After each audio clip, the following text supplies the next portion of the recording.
Hello साथियों। हम आपके प्रजामंडलों के बारे में अध्ययन कर रहे हैं। और जब हम आपकी जो प्रजामंडल की सीरीज लेके चले थे, उस सीरीज में हमने आपके लगभग प्रजामंडलों का अध्ययन कर लिया। जैसे हमने सबसे पहले आपके प्रजामंडल क्या होते हैं, क्यों बने, किस लिए बनाए गए, उनके बारे में चर्चा की। उसके बाद में आपके कौन कौन से प्रजामंडल कब कब बने थे, उसके बारे में एक साथ चर्चा की थी। उसके बाद में हमने एक एक प्रजामंडल को पढ़ना आपका अध्ययन किया। सबसे पहले हमने चर्चा की थी कि 1931 ईस्वी में आपके दो प्रजामंडल बने थे। कौन कौन से? आपके जयपुर प्रजामंडल और बूंदी प्रजामंडल। इन प्रजामंडल के बारे में अध्ययन किया। उसके बाद में आपके 1934 में कौन कौन से प्रजामंडल बने, डिटेल से पढ़े हमने आपके।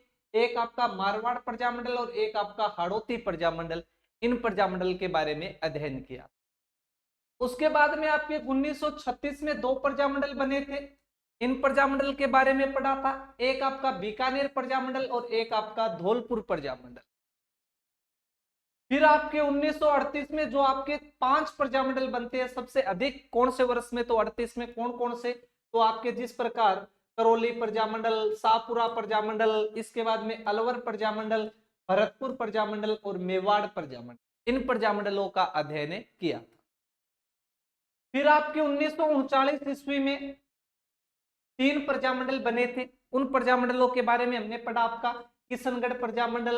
किशनगढ़ प्रजामंडल के बाद में आपका सिरोही प्रजामंडल। सिरोही प्रजामंडल के बाद में आपका कोटा प्रजामंडल। इन तीन प्रजामंडल के पढ़ने के बाद 1942 में आपके एक ठिकाने में आपका प्रजामंडल बनता है, और वो प्रजामंडल था कुशलगढ़ प्रजामंडल। उस कुशलगढ़ प्रजामंडल का अध्ययन किया। फिर आपके 1943 ईस्वी में बांसवाड़ा प्रजामंडल के बारे में पढ़ा। बांसवाड़ा के बाद में हमने आपके 1944 ईस्वी में 1944 ईस्वी में आपका डूंगरपुर प्रजामंडल बनता है। तो उस डूंगरपुर प्रजामंडल के बारे में अध्ययन। तो इतने प्रजामंडलों का हम आपके प्रजामंडल की सीरीज के आधार पे अध्ययन कर चुके हैं। दो दो चार, चार दो छह, छह पांच आपके 11, 11 तीन आपके 14, और 14 और 3 आपके 17। 17 प्रजामंडलों का हम अध्ययन कर चुके हैं। इन 17 प्रजामंडल के बाद में आपके तीन प्रजामंडल और बच जाते। उन तीन प्रजामंडलों का हमें आपका अध्ययन करना है। दो प्रजामंडल तो आपके 1945 में बढ़ते हैं, एक आपका प्रतापगढ़ और एक आपका जैसलमेर। और एक आपका अंतिम प्रजामंडल 1946 में झालावाड़ प्रजामंडल बनता है। तो आज हमें आपके इस प्रजामंडल की सीरीज में उन तीन प्रजामंडलों का अध्ययन करना। तीन प्रजामंडल कौन कौन से बचे हैं आपके? तो दो प्रजामंडल का तो गठन आपके 1945 में होगा, जहां पर आपके प्रतापगढ़ प्रजामंडल और आपका जैसलमेर प्रजामंडल। और एक आपका 1946 में आपका झालावाड़ प्रजामंडल बनेगा। तो झालावाड़ प्रजामंडल के बारे में अध्ययन करना, फिर हमारा विधिवत रूप से ये प्रजामंडल वाली सीरीज पूरी हो जाए। तो चलो आज की हम क्लास स्टार्ट करते हैं आपके प्रतापगढ़ प्रजामंडल के साथ। तो आप हेडिंग लगाओ प्रतापगढ़ प्रजामंडल।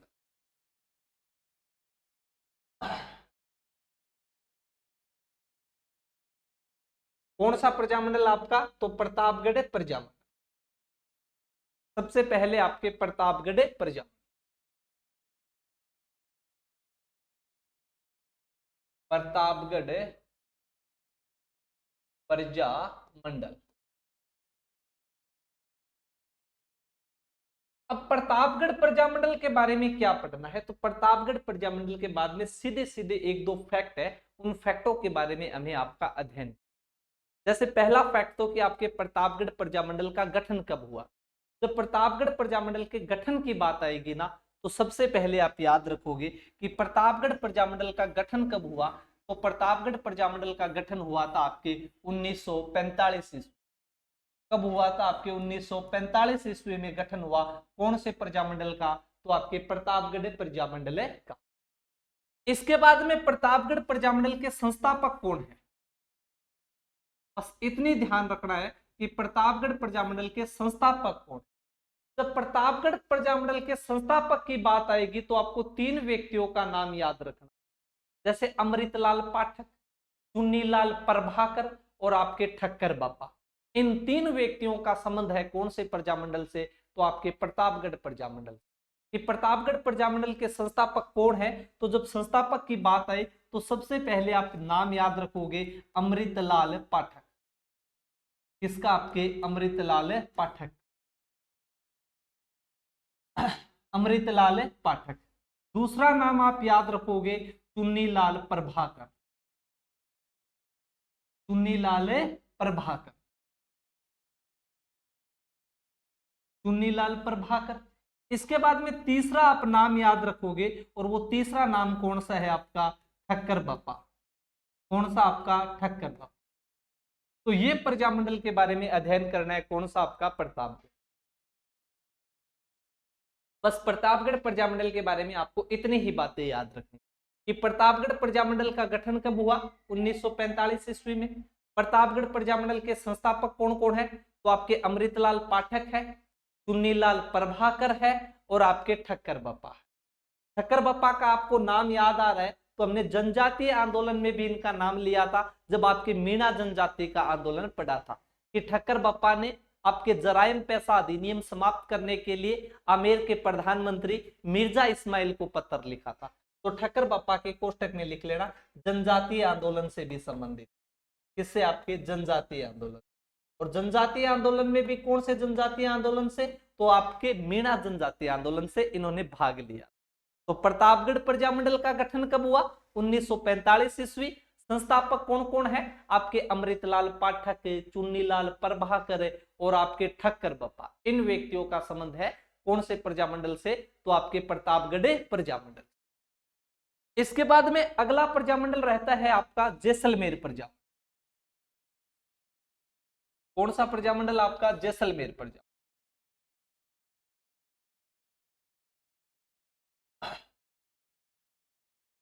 जैसलमेर प्रजामंडल। अब जैसलमेर प्रजामंडल के बारे में हमें क्या याद? इस प्रजामंडल में कुछ आपके फैक्ट है, कुछ तथ्य है, उन तथ्यों के बारे में भी हमें अध्ययन कर। सबसे पहले जब जैसलमेर प्रजामंडल की बात आएगी तो जैसलमेर प्रजामंडल में एक बात आपको ध्यान रखनी है कि जैसलमेर प्रजामंडल, पहले मैं सीधी सीधी बात बताता हूं जैसलमेर प्रजामंडल की, आप वो लिखो पहले, उसके बाद में हम अध्ययन करेंगे कि पहली बात जैसलमेर प्रजामंडल का गठन कब हुआ। तो जैसलमेर प्रजामंडल के गठन की बात आई ना कि इसका गठन कब हुआ था, तो आप याद रखोगे 25 दिसंबर 1945 को। इसकी तारीख भी आप याद रखो कि 25 दिसंबर 1945 को कौन से प्रजामंडल का गठन होता है? तो आपके जैसलमेर प्रजामंडल का गठन। कि जैसलमेर प्रजामंडल का गठन कब हुआ? तो 25 दिसंबर 1945 को इसका गठन हुआ। इसके बाद में एक बात आप याद रखोगे, इस प्रजामंडल का गठन कहां पर हुआ? ये बात इंपॉर्टेंट। इस प्रजामंडल का गठन हुआ था जोधपुर में। कहां पर? आपके जोधपुर में। इस प्रजामंडल का गठन कहां पर हुआ? आपके जोधपुर में। कहां पर? आपके जोधपुर। सीधा सा आपको पूछेंगे कि राजस्थान का वह प्रजामंडल जिसका गठन तो राजस्थान में हुआ और उस रियासत में न होके बाहर हुआ था, तो वो कौन सा प्रजामंडल आ जाएगा? आपका जैसलमेर प्रजामंडल। कुछ प्रजामंडल हमने ऐसे पढ़े हैं जिनका आपका गठन है वो आपके राजस्थान से बाहर हुआ था। जैसे आपका एक प्रजामंडल का गठन कलकत्ता में हुआ था, याद आ रहा है तो बीकानेर प्रजामंडल। एक प्रजामंडल का गठन आपके रेवाड़ी में हुआ था, जो आपके भरतपुर प्रजामंडल। एक प्रजामंडल का गठन आपके बॉम्बे में हो रहा है। उसी प्रकार आपके जैसलमेर प्रजामंडल का गठन राजस्थान से बाहर तो नहीं हुआ पर अपने रियासत से बाहर हुआ। वह प्रजामंडल कौन सा था? आपका जैसलमेर प्रजामंडल। जैसलमेर प्रजामंडल का गठन तो राजस्थान में हो रहा है पर जैसलमेर प्रजामंडल का गठन जैसलमेर में न होके कौन सी रियासत में, कहां पर हो रहा है? तो आपके जोधपुर में हो। इस बात को आप याद रखो। इसके बाद में इस प्रजामंडल के संस्थापक कौन है? तो जब इस प्रजामंडल के संस्थापक की बात है, इस प्रजामंडल के संस्थापक कौन है, तो इस प्रजामंडल के संस्थापक के बारे में आपको तीन नाम याद रखने। एक तो आपके मीठालाल व्यास, एक आपके रामचंद्र और एक आपके केशवदास। तो क्या क्या नाम याद रखोगे आप संस्थापक में? एक आपका मीठालाल व्यास, मीठालाल व्यास, एक आपके रामचंद्र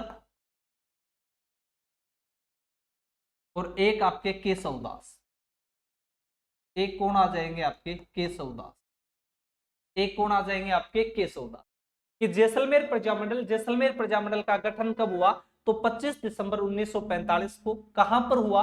तो जोधपुर में हुआ। इसके संस्थापक कौन है? तो मीठालाल व्यास, रामचंद्र और आपके केशव। अब आपको प्रजामंडल से तो इतनी ही बातें है जैसलमेर, पर जैसलमेर प्रजामंडल से एक और चीज जुड़ी हुई है। पहली बात कि जैसलमेर प्रजामंडल में जनजागृति का श्रेय किसे दिया? जब आपके जनजागृति के श्रेय की बात आएगी कि जनजागृति का श्रेय किसे दिया जाता, तो जब जनजागृति के श्रेय की बात आएगी तो आप नाम याद रखोगे, और नाम किसका याद रखोगे? तो सागरमल्ले गोपा। किसका? आपके सागरमल्ले गोपा। कि जनजागृति का श्रेय किसे दिया जाता है? तो जनजागृति का श्रेय दिया जाता है सागरमल्ले गोपा। और तो मैं सागरमल गोपा के बारे में आपको अध्ययन करवाऊंगा जब हम राजस्थान के क्रांतिकारी पढ़ेंगे, राजस्थान के व्यक्तित्व पढ़ेंगे, तब सागरमल गोपा का जिक्र होगा। लेकिन यहां पर सागरमल गोपा की बात ही आ गई है, तो सबसे पहली बात तो आप याद रखोगे कि सागरमल गोपा कहां का जनजागरण का श्रेय दिया जाता है? तो जैसलमेर रियासत का सागरमल गोपा को क्या दिया जाता है? आपका जनजागृति का श्रेय दिया जाता है। सागरमल गोपा की कुछ पुस्तकें हैं, उस पुस्तकों के बारे में आप याद रखो कि सागरमल गोपा की कौन कौन सी पुस्तक है। तो सागरमल गोपा की जो पुस्तक की बात है ना, तो आप पुस्तक याद रखोगे। एक पुस्तक तो है आपके आजादी के दीवाने। कौन से? आपकी आजादी के दीवाने। आजादी के दीवाने। आजादी के दीवाने किसकी पुस्तक है? तो सागरमल गोपा की। दूसरी आपकी है जैसलमेर में, जैसलमेर में गुंडा राज। जैसलमेर में गुंडा राज। कैसा राज? आपके गुंडा राज। कि जैसलमेर में कैसा राज है आपके? तो जैसलमेर में आपका गुंडा राज है। इसके अलावा तीसरी इनकी पुस्तक थी रघुनाथ सिंह का मुकदमा। रघुनाथ सिंह का मुकदमा। तीनों आपकी प्रसिद्ध बुकें हैं, नाम याद रखना। रघुनाथ सिंह का मुकदमा। रघुनाथ सिंह का मुकदमा। रघुनाथ सिंह का मुकदमा। ये तीन पुस्तकें किसकी है? तो ये तीन पुस्तकें आपके सागरमल गोपा की है। कौन कौन सी? आजादी के दीवाने, जैसलमेर में गुंडा राज और आपके रघुनाथ सिंह का मुकदमा। ये तीनों की तीनों पुस्तकें किसकी है? तो ये तीनों की तीनों पुस्तकें आपके सागरमल गोपा की है। इसके अलावा सागरमल गोपा ने आपके सर्व हितकारिणी वाचनालय की स्थापना की। सर्व हितकारिणी वाचनालय। सर्व हितकारी वाचनालय की स्थापना कब की गई थी? वाचनालय की स्थापना, तो सर्व हितकारी वाचनालय की स्थापना 1915 में की। कब की गई थी? आपके 1915 में। किसके द्वारा की गई थी? तो आपके सागरमल गोपा के द्वारा। सागरमल गोपा के द्वारा की गई। सागरमल गोपा के द्वारा क्यों की गई थी? इसका उद्देश्य क्या था? तो उसका उद्देश्य था राजनीतिक चेतना जगाना। कैसी चेतना जगाना? तो राजनीतिक चेतना जगाना। राजनीतिक चेतना जगाना। तो सागरमल गोपा के द्वारा किसकी स्थापना की गई थी? तो सागरमल गोपा के द्वारा आपके सर्व हितकारिणी वाचनालय की स्थापना की गई। सर्व हितकारिणी वाचनालय की स्थापना कब की गई थी? तो 1915 में की गई। इसका उद्देश्य क्या था? तो आपके राजनीतिक चेतना जगाना। इसके अलावा आगे जाके सागरमल गोपा और आपके रघुनाथ सिंह ने आपके माहेश्वरी नवयुवक मंडल की क्या की जाती है? स्थापना की जाती है। किसके? आपके माहेश्वरी नवयुवक मंडल। माहेश्वरी नवयुवक मंडल। माहेश्वरी नवयुवक मंडल। और माहेश्वरी नवयुवक मंडल की आप याद रखोगे, इसकी स्थापना कब की गई थी? 1932 में। माहेश्वरी नवयुवक मंडल की स्थापना किसने की? तो एक तो है आपके सागरमल गोपा। कौन? आपका सागरमल गोपा। और एक है आपके रघुनाथ सिंह। रघुनाथ सिंह। रघुनाथ सिंह। इसके अलावा जो यहाँ के महारावल थे जवाहर सिंह, उस महारावल द्वारा आपके सागरमल गोपा को जैसलमेर रियासत से निष्कासित कर दिया, और जैसलमेर रियासत से सागरमल गोपा को निष्कासित भी कर दिया गया था। पर इनके पिता की मृत्यु होती है तो सागरमल गोपा आपके वापस जैसलमेर आते, और जैसलमेर आने पे इन्हें गिरफ्तार कर लिया। और गिरफ्तार करके इन्हें जेल में डाल दिया। किसको? आपके सागरमल गोपा। और जेल में डालकर इनको बहुत सारी आपकी यातनाएं दी जाती है। क्या दी जाती है? आपकी यातनाएं दी जाती है, बहुत सारी भयंकर भयंकर यातनाएं दी।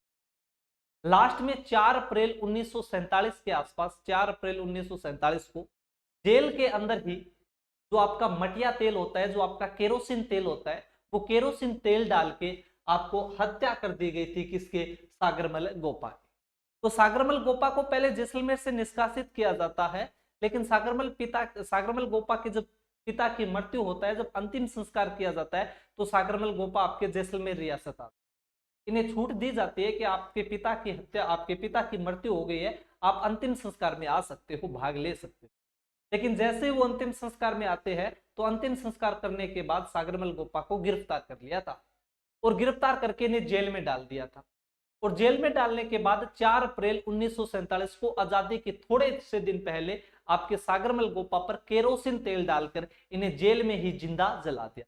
अब खुद सोच के देखिए उस महारावल को, तो एक क्रांतिकारी को जेल में जिंदा जला दे, कितनी यातनाएं सही होगी आपके सागरमल को जब उन्हें जिंदा जलाया गया होगा। इसीलिए आज इनका नाम भी आपका सम्मान से लिया जाता है कि क्रांतिकारी आपके सागरमल गोपा। तो एक लाइन आप लिख लो यहां पे, 4 अप्रैल 1947 को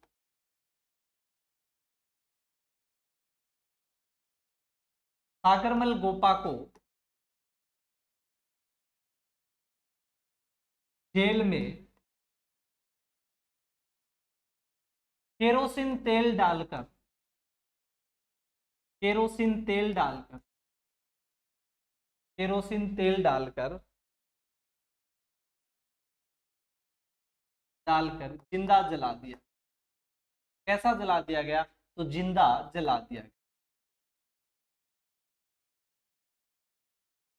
जब जिंदा जलाया गया केरोसिन तेल डाल के, तो जनता के द्वारा आक्रोश व्याप्त किया। जब जनता ने आक्रोश व्याप्त किया कि आपने सागरमल गोपा को जला दिया है, जला दिया है, तो महारावल ने कह दिया हमने ऐसा कोई भी कार्य नहीं किया, और आपको विश्वास नहीं है तो मैं इसकी मृत्यु के लिए एक जांच कमेटी गठित कर देता। और गोपाल स्वरूप पाठक नाम की जो समिति थी, वो गोपाल स्वरूप पाठक नाम की समिति आपके महारावल जवाहर सिंह द्वारा आपकी नियुक्त की। किसके द्वारा? आपके महाराव जवाहर सिंह के द्वारा नियुक्त की। अब महाराव के द्वारा इन्हें जिंदा जलाया गया था और महाराव के द्वारा ही जांच समिति बनाएगी, तो वो तो अपनी लीपापोती करेगी। और उस गोपाल स्वरूप पाठक समिति ने कह दिया था कि आपके सागरमल गोपा ने आत्महत्या की है, सुसाइड की। तो महाराव जवाहर सिंह के द्वारा कौन सी समिति बनाई गई? महारावल जवाहर सिंह द्वारा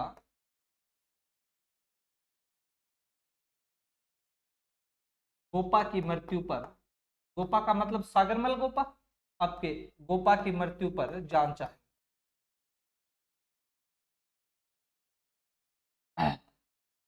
जांच आयोग। कौन सा जांच आयोग बनाया आपका? तो गोपाल स्वरूप पाठक। कौन सा जांच आयोग बन रहा है आपका? गोपाल स्वरूप पाठक। गोपाल स्वरूप पाठक जांच आयोग। और इस गोपाल स्वरूप पाठक जो जांच आयोग है, इसने अपनी रिपोर्ट में क्या लिखा कि आत्महत्या की। क्या की है? आपकी आत्महत्या। क्या की है? आपके सागरमल गोपा ने आत्महत्या की है। ये बात लिख दी किसने? आपके गोपाल स्वरूप पाठक ने, कि जेल में जो आपकी मृत्यु हुई है, इस मृत्यु के लिए सागरमल गोपा ने स्वयं आत्महत्या की। जब इस प्रकार की हत्या की है, तो लोग कुछ तर्क दे रहे थे। तर्क ये दे रहे थे कि सागरमल गोपा जेल में केरोसिन तेल क्या चिमनी जलाने के लिए लेके गया था? क्या सागरमल गोपा जेल में माचिस क्या बीड़ी पीने के लिए लेके गया था? जनता को स्पष्ट स्पष्ट समझ में आ गया था कि हत्या की गई है, और ये जो जांच आयोग बना है, ये सिर्फ लिपापोती करने के लिए बनाया गया है। पर बना दिया तो बना दिया। उस समय महाराजा है, महाराजा के सामने कौन क्या बोल दे। तो वही बात। इसके बाद में आपके जो जवाहरलाल नेहरू थे, जवाहरलाल नेहरू के द्वारा एक जांच आयोग बनाया। और जवाहरलाल नेहरू ने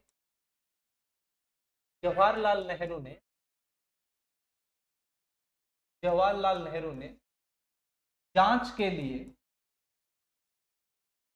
लिए जयनारायण व्यास को नियुक्त, किसको? आपके जयनारायण व्यास को नियुक्त, जयनारायण व्यास को नियुक्त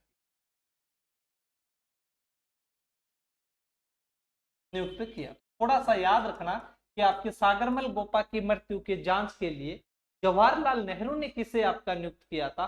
तो जवाहरलाल नेहरू ने आपके जयनारायण व्यास को नियुक्त।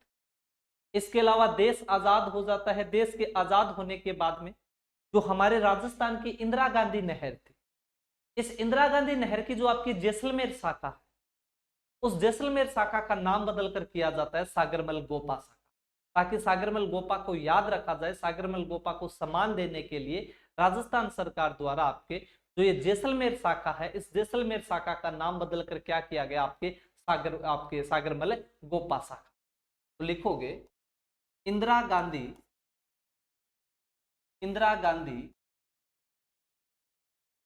जिसे हम IGNP कहते हैं, इंदिरा गांधी नहर की जैसलमेर शाखा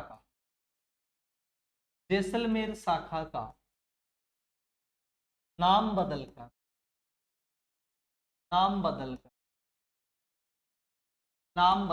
सागरमल गोपा शाखा रखा गया। क्या रखा गया? आपका सागरमल गोपा शाखा रखा गया। इसके अलावा आपके 1986 ईस्वी में सागरमल गोपा पर 50 पैसों की डाक टिकट भी जारी की। कब? आपके 1986 में। तो 1986 में सागरमल गोपा पर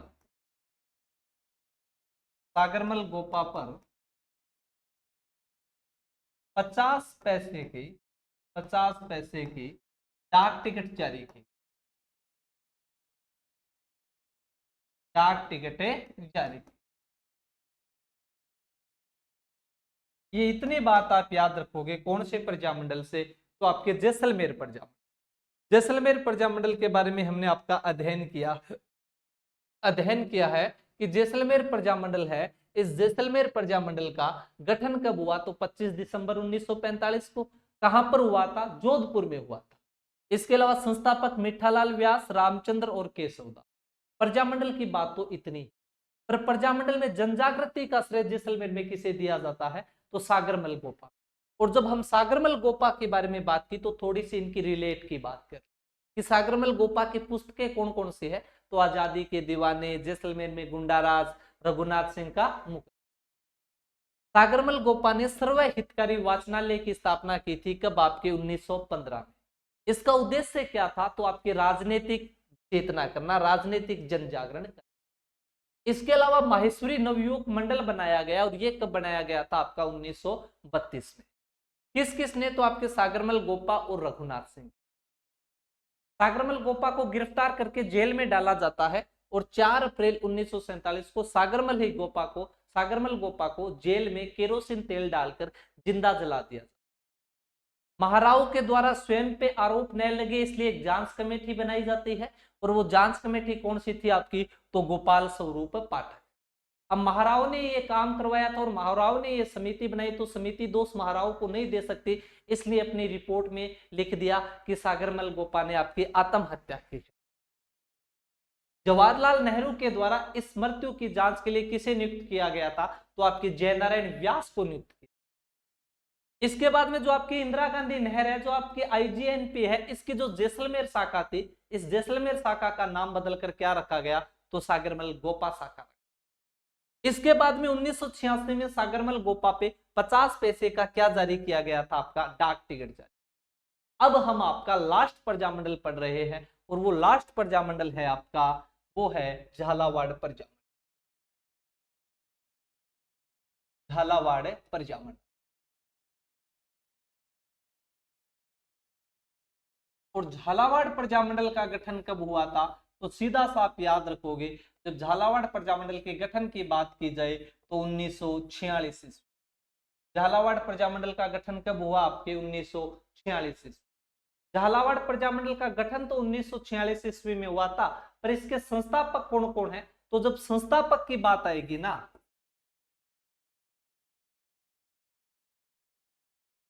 तो जब संस्थापक की बात है तो आपको 3 नाम मुख्य रूप से याद रखने, एक मांगीलाल भव्य, एक कन्हैयालाल मित्तल और एक आपको मकबूल हुसैन। 3 नाम कौन कौन से आपके? तो 3 नाम आप याद रखोगे, एक तो मांगीलाल भव्य, मांगीलाल भव्य, एक आपका कन्हैयालाल, पर ये कौन से कन्हैयालाल है आपके? तो ये कन्हैयालाल मित्तल है, कन्हैयालाल मित्तल। और एक याद रखोगे आप मकबूल हुसैन, मकबूल। बस इतनी बातें याद रखनी है। कौन से प्रजामंडल से आपको? तो झालावाड़ प्रजामंडल। कि झालावाड़ प्रजामंडल का गठन 1946 में, संस्थापक आपके मांगीलाल भव्य, कन्हैयालाल मित्तल और मकबूल हुसैन। इसके अलावा एक बात और याद रखने ला, इस समय जैसलमेर आपके झालावाड़ के शासक है हरिश्चंद्र। कौन आपके? हरिश्चंद्र। और हरिश्चंद्र जो महाराजा है झालावाड़ के, इनका इस प्रजामंडल को समर्थन था। तो कौन से प्रजामंडल में वहां के शासक का समर्थन था? तो वो कौन सा प्रजामंडल हो जाएगा आपका? झालावाड़ प्रजा। झालावाड़ प्रजामंडल के समय यहाँ के शासक है हरिश्चंद्र, और हरिश्चंद्र को प्रजामंडल वालों को समर्थन। तो झालावाड़ प्रजामंडल का गठन कब? आपके 46 में। संस्थापक कौन? मांगीलाल भव्य, कन्हैयालाल मित्तल, मुकबेल आपका मकबूल हुसैन। अब घटना होगी नहीं, क्योंकि प्रजामंडल को समर्थन ही कौन दे रहा है? यहाँ का राजा हरिश्चंद्र। इसी के साथ धन्यवाद साथियों, जय हिंद जय भारत। आपके आज पूरी रूप से विधिवत रूप से आपके प्रजामंडल की सीरीज समाप्त होती। जो राजस्थान के 20 प्रजामंडल थे, हमने एक एक प्रजामंडल के बारे में डिटेल से, बारीक से आपका फैक्ट बाय फैक्ट आपका अध्ययन किया। इसी के साथ मैं आपसे विदा लेना चाहूंगा। अगले टॉपिक को हम नेक्स्ट क्लास में करेंगे। जय हिंद साथियों।